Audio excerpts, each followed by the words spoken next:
we have a very special guest for everyone joining us today. 69 caps for the U.S. men's national team scored for me. I was there in the stadium. One of the best goals that I've ever seen a U.S. player have in a big moment. U.S. versus Portugal in the 2014 World Cup in Brazil. Unbelievable.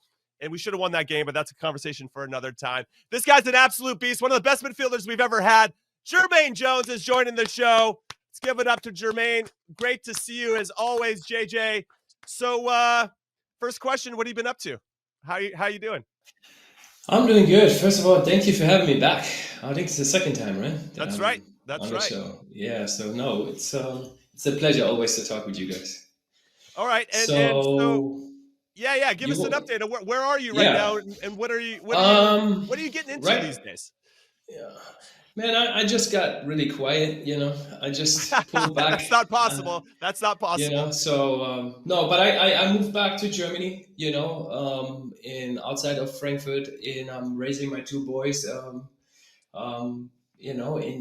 see what comes, I'm visiting right now a lot of clubs and have conversations with different coaches, different ideas, and I really enjoy being back, and I'm really happy right now. So Jermaine, a lot is going on right now in and around the U.S. men's national team, right? You got a sense of what this was all about when you came into the team. Jurgen Klinsmann, the team went flying. You did well in the 2014 World Cup. You went through World Cup qualifying. So you've seen a lot, been around a lot. How would you assess Mauricio Pochettino now as the coach of the U.S. men's national team and this group currently right now? To be honest, I don't really watch that much, to be honest, because I stepped away from it. You just want to get away? I stepped away because I felt a little bit, disappointed with the whole federation, how people got treated and all that stuff. So, but still, I wish everybody the best. I wish the players the best. I hope that they can all play a good World Cup, but I wanted to step away to get a little bit an overview about everything, because there's a lot of talks always about like, oh, we need this coach, then changes will come and this has to be happening. But at the end, it's never really happening. It doesn't matter who is the coach. If it was Klinsmann, if it was Bob, or is it now Pochettino? So I don't see the changes really, and it's just excuses always. And at the end, it speaks for themselves, right? If you see the national team plays in front of half stadiums, there's people not really coming anymore, really did. Where I look at and I say, that's crazy. It doesn't matter back in the days if we played Trinidad or, with all the respect to those countries, but it was full house. People were there. And now you look at the games and they're not really, people are not really there. People are not really behind the team. And you have to ask yourself, why is that, And I think people in America, they start getting, smarter. They know that they're starting understanding the game. They don't, get easy feeded about what people feed them. And I think that's sad to see. And that's why I was like, after I had my calls and my stuff, with the national team, even on the coaching side, I figured the best way is just call it a day and step away from this whole stuff. Yeah, man, I'm scratching my head, Jermaine, because this story happens too much. I've been through it. My friends have been through it. What does it take to get a guy like Jermaine Jones back to caring about the national team, caring about being here, caring about watching games, and caring about putting effort into the game in this country? Because I just think it's crazy that we've got guys like you that feel the way that you do. Right? Because it shouldn't happen. We should be using you guys as a resource. What does it take to get a guy like you back? Let's start with caring about it. I think we talk about being, pride about playing for this country, right? And I was not growing up in the US, but since I decided in 2010 to play for this country, I think everybody knew that I would put everything down, everything I had for this country to hope that not only we win games, but even develop in the game with soccer, So when for me it was the biggest thing when I retired, and I was not somebody, and Charlie knows me directly personal too, is I'm not a person who goes and says, hey, I achieved this and I achieved that, or I was a national player, I need this position. That's not me. But I went, I made my license, I came back with my license, and I played for this country, and I thought like, oh, that will help me now for the next step on coaching, and I have the chance to maybe giving back to youth players and youth national team players. But then when you're really in it and you see actually what happens and how many people are just politics and controls and who's really dictating stuff, you look at it and you go, this has nothing to do with growing the game in this country. It's only about like the individual people having jobs and helping the different people to get jobs. And that's something where I looked at it and I said, I'm sorry, but that's not who I am. I always, when people know me, I like to ask questions. I'm not shying away to get challenged myself. And I think a lot of people felt uncomfortable with me in the system, especially now as a coach, maybe as a young coach. And that's why doors were closed. And for me now to make the choice to come back, I'll give you guys an example. When I came back here to Germany, German Federation directly got in touch with me, the head of coaching education for all the coaches for the youth national teams and for the U21s. And I visit them, and they put me straight back on the list for all the national team players, that we have the meetings, we have the conversations with each other to grow with each other and understand. And I was like, how is it even possible? I just played 3 friendlies for you guys, but you guys open me the door, and they're like, you have knowledge, you can give it back to the young kids, you have diversity in yourself, you have all this stuff, and we want to use you. You can learn from coaches we have, coaches can learn from you, because you all played in the same mix at the same time somewhere. And I was like, this is crazy. But then you look at America, where soccer is still behind Germany, if you look at it, in how they open it up. But then on their side, there's no reasons to be how they are, but they don't do it. And that's, I think it's sad, because I always was somebody who pushed for it. And I said always, when I was a player, I don't care about really soccer in the US, because I don't play there and I don't do it. But when I started playing with MLS or then USL, and then I came with the national teams, I said like, look, this country has with the biggest pool on talent in the youth academies, in the youth soccer in general landscape. We just have to put more people in front of them who can teach them and put them out, that they can look up and say, hey, this guy did it, I want to be what I'm. The sad part is a lot of people who retire want to go to TV, because if you grew up in the US, you know that all this politics, and you just don't want to get into it. So you decide to go TV. Wait, did you just figure us out? Jermaine just sold us out right now. That's why we're on TV, Jermaine. We know. He just sold us out. I know one thing. He said, I know Charlie.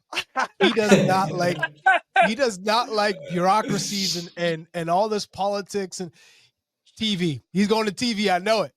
But we are, Jimmy. I'll be honest to you guys. I'll be honest. And it's not a bad thing, It's at the end, you go where you feel appreciated and where you feel, welcome. That's the reality. So I talk with so many guys, and I ask them and I say, why you decided? Because let's be honest, we all have the passion for the game. That's why we played it so long, And then now you have the chance to go represent your country as a coach, where you can develop and learn from other coaches in this country, and you can give it back to the youth.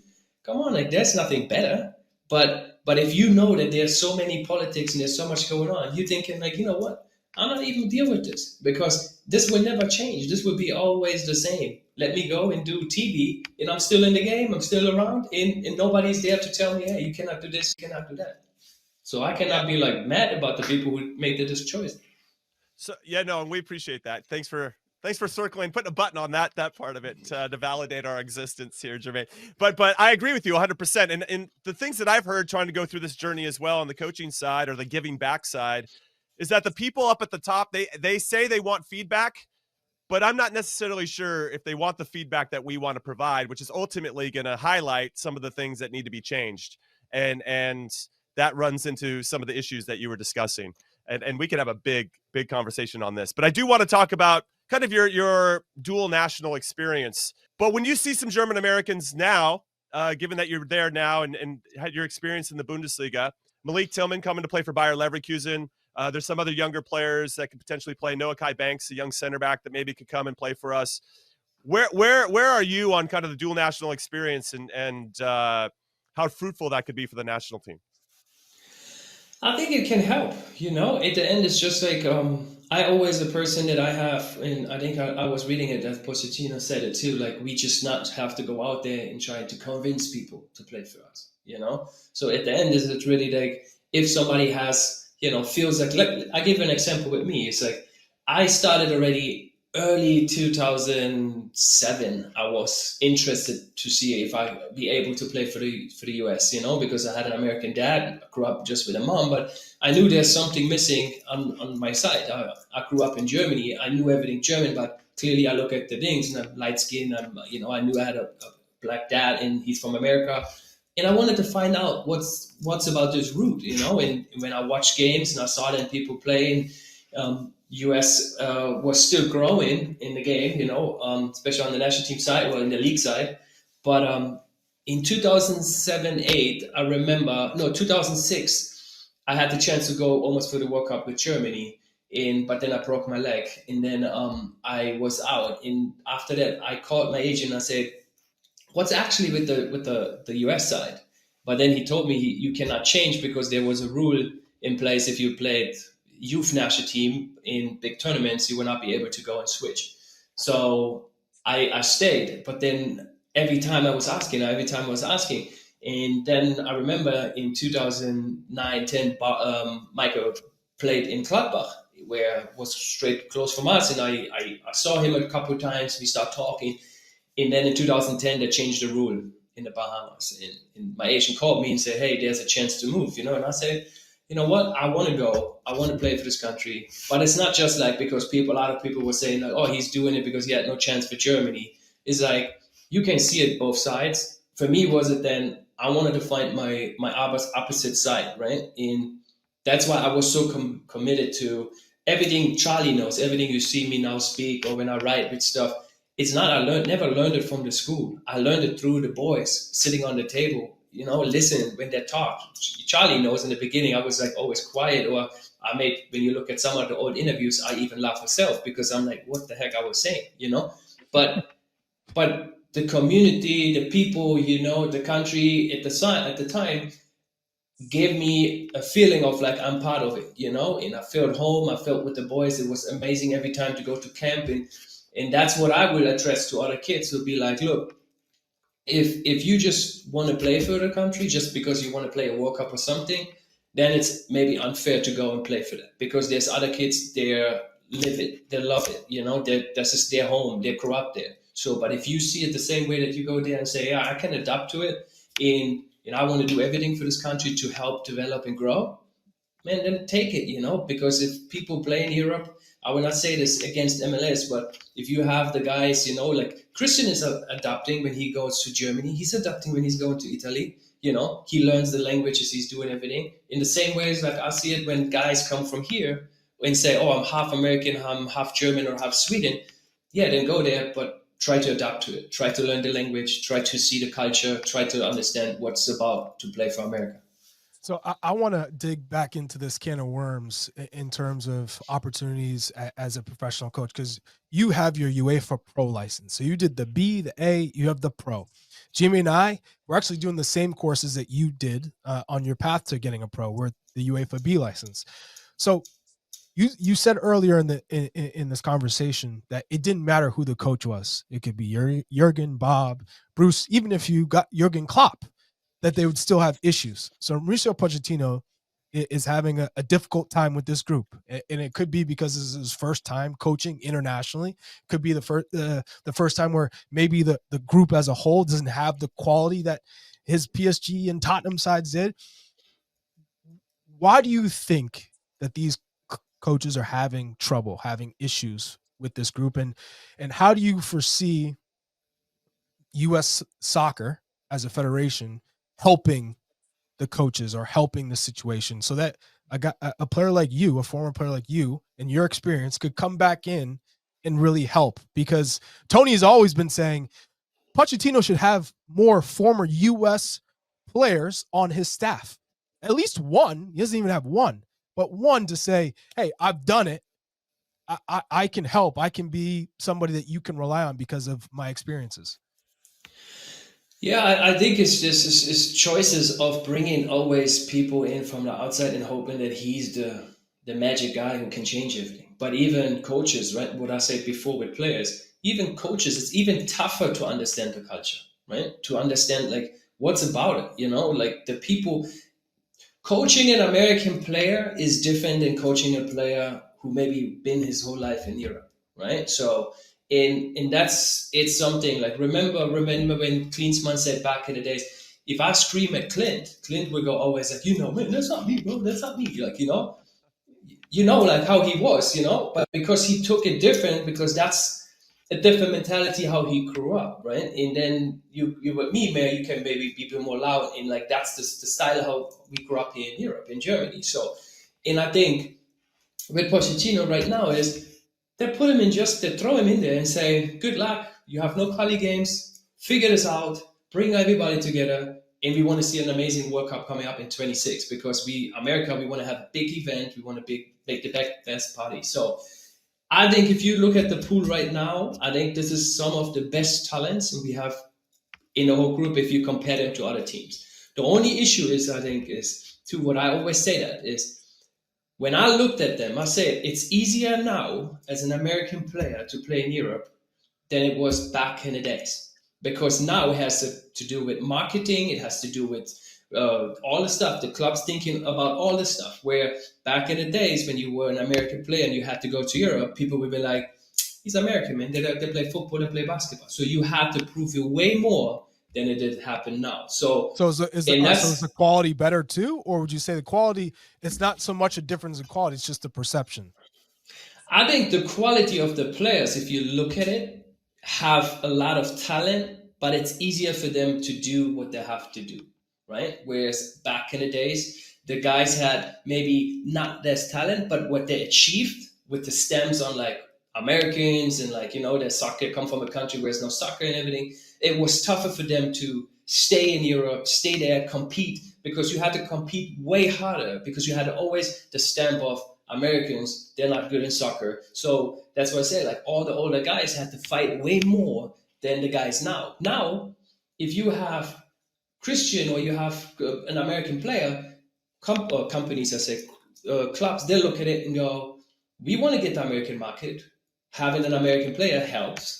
If it's like, like there's so many different stuff around it, where I say, like, if you take the 2014 World Cup team and you take now the team, I make no doubt about it. We beat them. Just not because of the talent, because of we had to prove it so much more in Europe to become like leaders in what we do. Where now I look at them, it's all about other stuff. It's about bling bling. It's about the lifestyles. It's about and I think that's the issue what Pochettino has to deal with now. In I even don't think that he had that before because he was in clubs, they're huge, and now he has this group of talent, but they all go left and right, and so he has to figure this out. When he's on himself, he's doing it alone.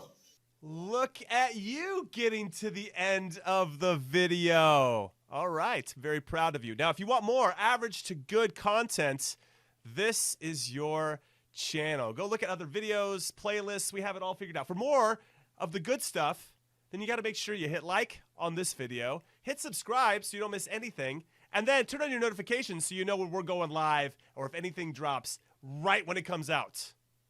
We'd really appreciate it. See you next time.